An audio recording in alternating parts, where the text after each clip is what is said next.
Olá, buscadores! Estamos iniciando mais uma edição do programa Leituras para Viver Melhor, programa produzido em parceria da editora Teosófica com a TV Suprem. TV Suprem, que é o canal de comunicação da Neon Planetária, canal 2 da NET em Brasília. E se você estiver acompanhando pelo YouTube, não deixe de curtir o vídeo, se inscrever no canal, e assim você nos auxilia a produzir mais conteúdo de qualidade para todos vocês. E hoje nós iremos conversar um pouquinho com Oswaldo Condé. Tudo bem, Oswaldo? Seja bem-vindo.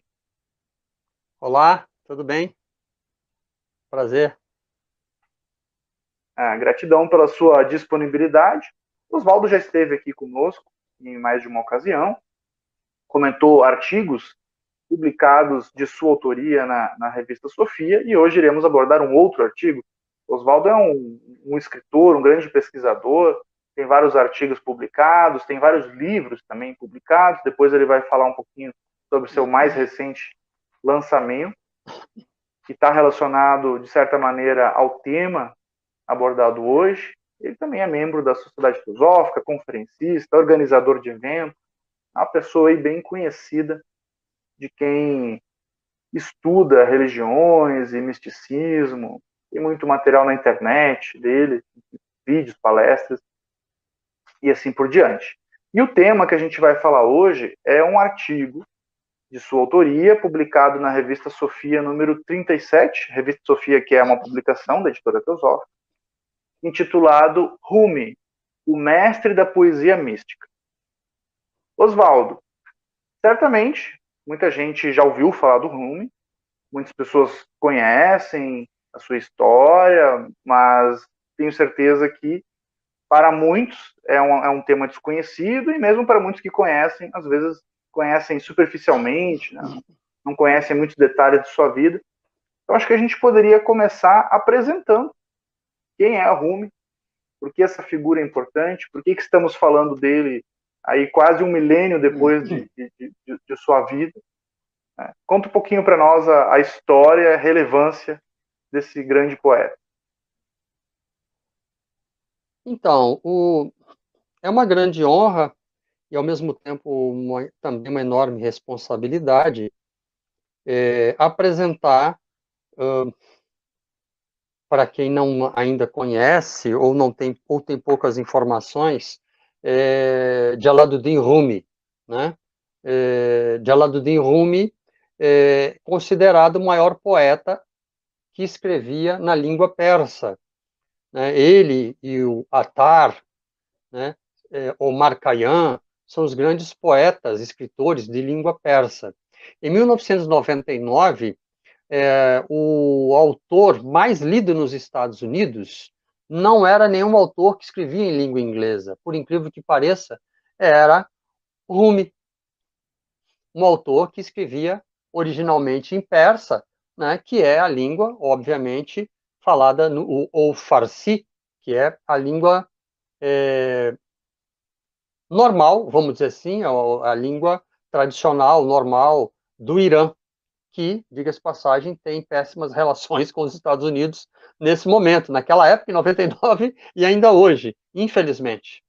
E então é curioso, né, que justamente o poeta que escreve numa língua de um país, abre aspas, inimigo, seja o poeta mais lido nos Estados Unidos em 1999. Né? A Unesco comemorou 800 anos de nascimento do Rumi. E o persa é uma língua que, devido à história do próprio antigo Império Persa, influenciou muito aquela região do Oriente Médio, não só o Irã atual, né, a Pérsia antiga, o Irã atual, como também muitos países à sua volta, como o Afeganistão, né, partes do Iraque. Era uma língua imperial, era a língua utilizada, por exemplo, no Império Mogul, na Índia, né, o Imperador Akbar. Né?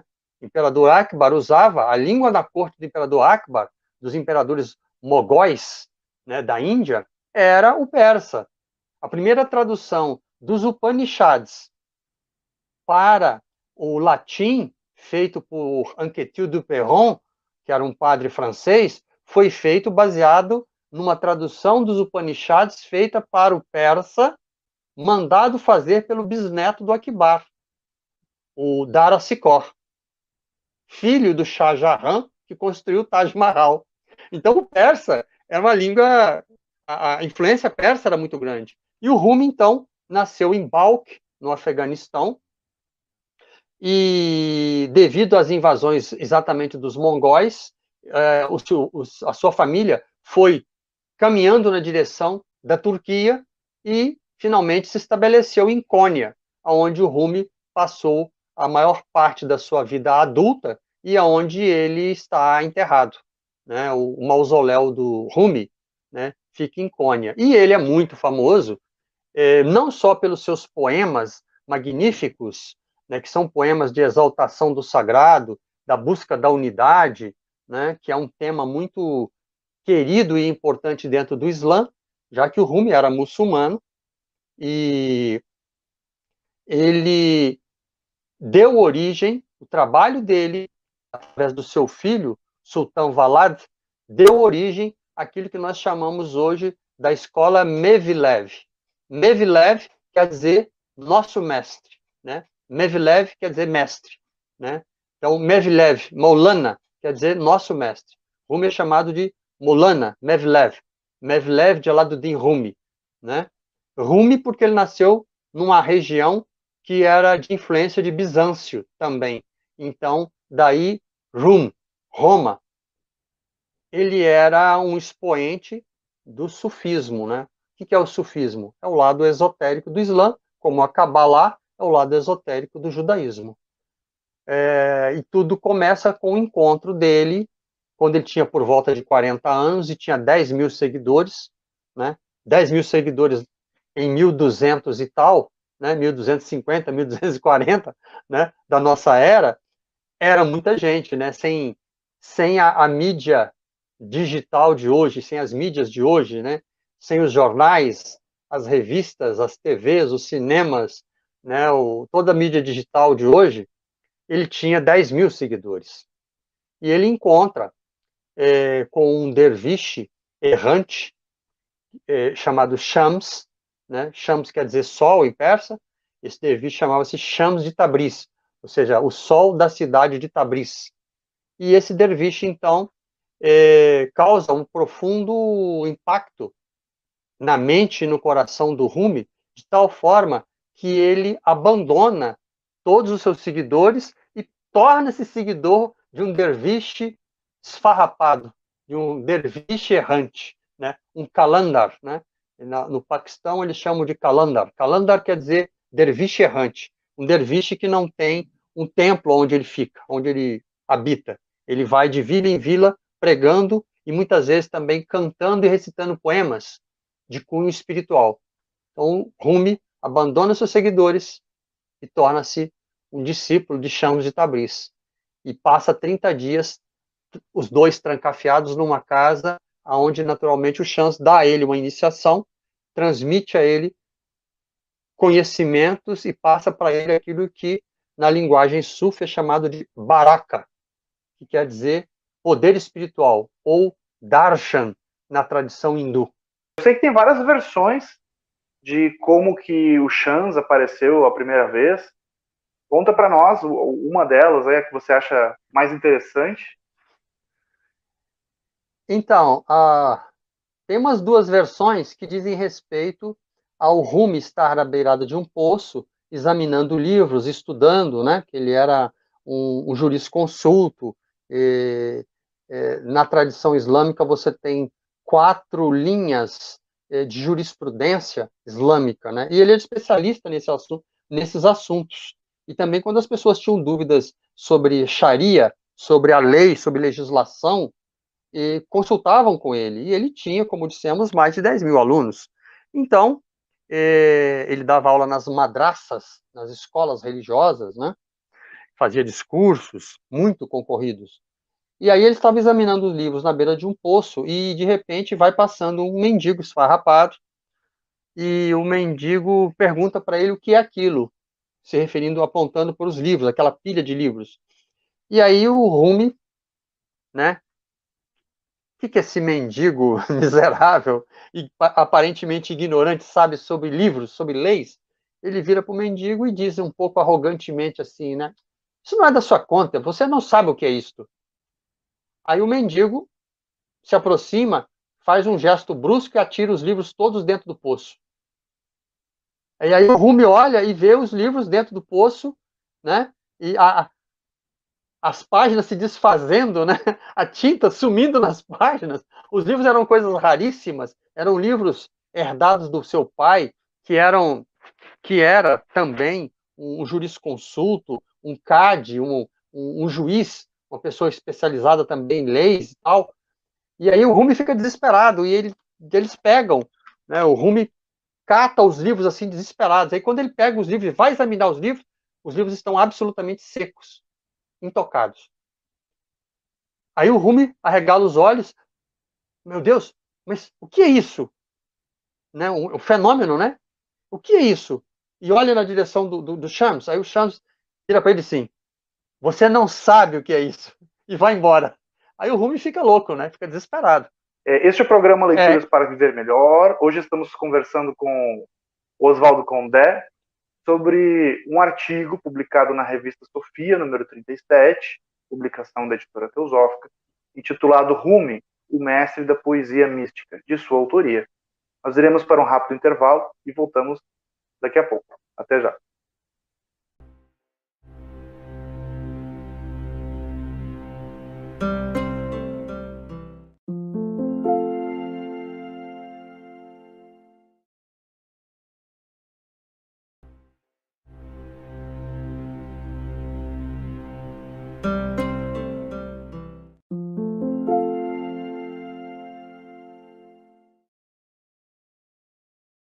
Estamos de volta com o programa Leituras para Viver Melhor. Hoje conversando com Oswaldo Condé sobre um artigo de sua autoria, publicado na revista Sofia, número 37, intitulado Rumi, o mestre da poesia mística. Oswaldo, para quem não conhece, nunca teve acesso a um texto do Rumi, fala um pouquinho para nós sobre o teor dos poemas, se você puder trazer um exemplo. No artigo você traz, né? No artigo ele tem algumas citações de poemas dele. Traz um pouquinho, uma amostra grátis aí para a gente saber o que a gente pode esperar das obras de Rumi. então, o Rumi tem vários textos publicados, mas o livro clássico mais famoso dele é o Masnavi. E o Masnavi, ele foi escrito durante uns 40 anos pelo Rumi. O Rumi entrava, depois que o Shams de Tabriz, o mestre espiritual dele, desapareceu, e há várias controvérsias por que e como o mestre dele desaparece, desaparece de forma definitiva, o Rumi fica com saudades do mestre, ele entra em estados alterados de consciência e começa a recitar poemas em persa. Começa a recitar. Ele escrevia também em árabe, conhecia árabe, mas ele começa a escrever, ele começa a ditar poemas em persa, o Masnavi todo ditado em persa. E os alunos dele, percebendo a magnificência, a importância, o simbolismo, a transcendência desses poemas, eles começam a tomar notas desesperados, né? Então diz que o Rumi, colocou a mão, cadê a mão? Aqui. Ele coloca a mão numa coluna da mesquita e começa a girar com a mão apoiada na coluna dessa mesquita, ele começa a girar em volta dessa coluna e a declamar os poemas. E os seus discípulos vão tomando nota. E a poesia sufi, ela tem características muito especiais, porque quando ela fala em amor, às vezes ela fala em amor, por exemplo, falando que, como uma moça determinada era bonita. Tem um qawwali, uma música sufi tradicional, que fala assim, existia uma mulher que era tão bela, os seus dentes eram como marfim, os seus ombros assim, o seu pescoço como uma coluna, né? Seus cabelos desciam em ondas. Vai descrevendo uma mulher tão bonita, que todos que olhavam para ela se apaixonavam, né? Diz que Moisés olhou para ela e ficou apaixonado. Jesus, quando a viu, caiu de amores, né? E aí vai falando, né? Vários profetas que viram essa mulher tão bonita, tão bonita, tão bela, que causava um impacto, né? Aquilo que os sufis chamam de ishq. Ishq quer dizer amor transcendente. Então, essa mulher tão bela que todos os profetas que a viam se apaixonavam, inclusive o profeta Muhammad, né? A paz de Deus esteja com ele, quando viu se apaixonou por ela. Essa música vai falando, contando essa história. A letra vai contando essa história. E no finalzinho da música vai dizendo: todos se apaixonaram por ela, inclusive o profeta Maomé, a paz esteja com ele. E o nome dessa mulher era Sabedoria. Era Sabedoria. Então, as músicas sufis, baseadas em poemas sufis, têm um significado por detrás, têm um significado simbólico. Então, eu vou ler para vocês uma paginazinha do prólogo do livro O Masnavi, que diz assim: escuta a flauta de bambu como se queixa, lamentando o seu desterro. Desde que me separaram de minha raiz, minhas notas queixosas arrancam lágrimas de homens e mulheres. Meu peito se rompe, lutando para libertar meus suspiros e expressar os acessos de saudades do meu lugar. Aquele que mora longe de sua casa está sempre ansiando pelo dia que há de voltar. Ouve-se meu lamento por toda a gente, em harmonia com os que se alegram e os que choram. Cada um interpreta minhas notas de acordo com seus sentimentos. Mas ninguém penetra os segredos do meu coração. Meus segredos não destoam de minhas notas queixosas, e, no entanto, não se manifestam ao olho e ao ouvido sensual.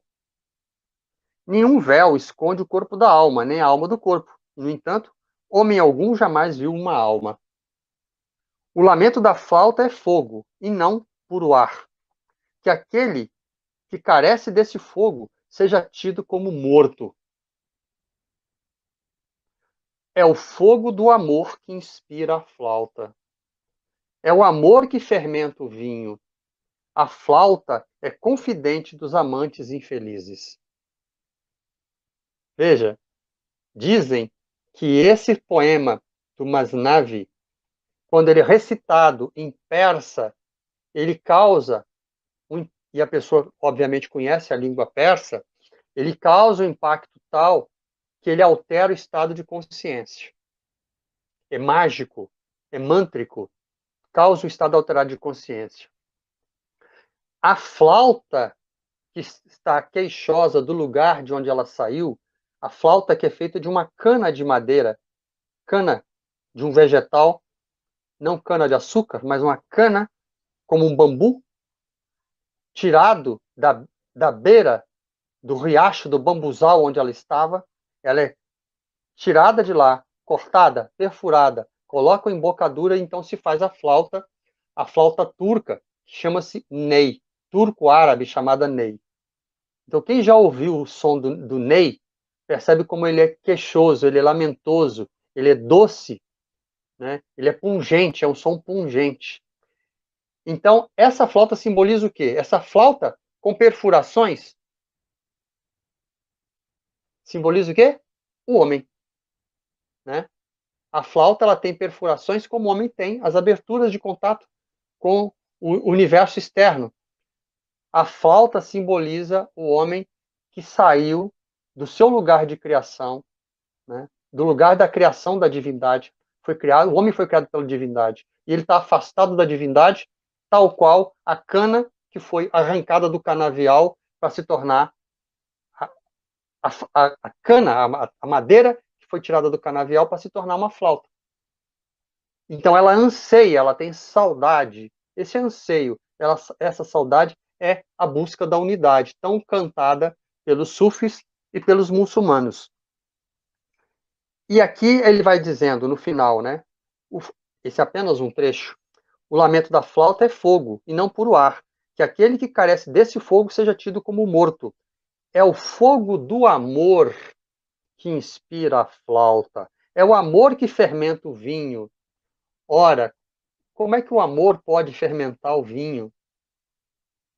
Como é que um poeta sufi muçulmano vai falar em vinho, usar vinho como exemplo, se o vinho é proibido na tradição islâmica?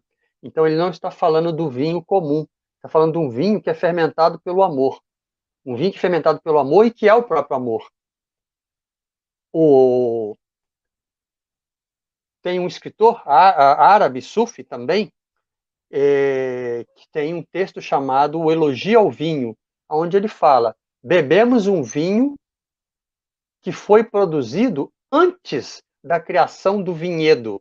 Ora, ele não está falando de vinho feito de uvas, está falando de uma outra coisa, transcendente. Está usando, é uma parábola, é uma metáfora, está usando o vinho, está usando a flauta, está usando o vinho como uma metáfora para falar do sagrado, da saudade da alma do divino, do sagrado. Então, esse é o nível da poesia de um Attar, né? Esse é o nível da poesia de um Rumi. Por isso, né, que em 1999, né, Rumi era o autor mais lido nos Estados Unidos, né? Apesar de ter escrito em persa em 800, 900 anos atrás. Ainda hoje é um clássico da literatura poético e espiritual dos sufis, o lado esotérico do Islã. Ah, maravilha. Oswaldo, nosso tempo está chegando ao fim, mas fala rapidinho para nós. Eu sei que você citou Blavatsky, né? Citou o islamismo, o sufismo, tudo isso está relacionado com o tema do Rumi, né? Sim. E eu sei que você tem um livro que está sendo lançado sobre Blavatsky e a tradição do sufismo. Fala um pouquinho para nós, brevemente, sobre esse lançamento, o que as pessoas podem esperar encontrar nele. Então, agora, no início de 2023, nós vamos lançar, e a gente pretende fazer uma parceria com a editora Teosófica, né? Para que a editora Teosófica possa também distribuir esse livro, porque é um livro que faz uma ponte entre o esoterismo islâmico, o sufismo ou tasawuf, e a teosofia. Quais são os pontos de contato entre teosofia e sufismo? Então, esse livro chama-se Helena Blavatsky, Teosofia e Sufismo. É a primeira obra escrita no Brasil, talvez no mundo, onde faz essa relação, mostrando os pontos de contato. Eu acho que vai ser interessante para os pesquisadores de teosofia e também sobre a vida da Blavatsky e ou aqueles que se interessam por sufismo, claro.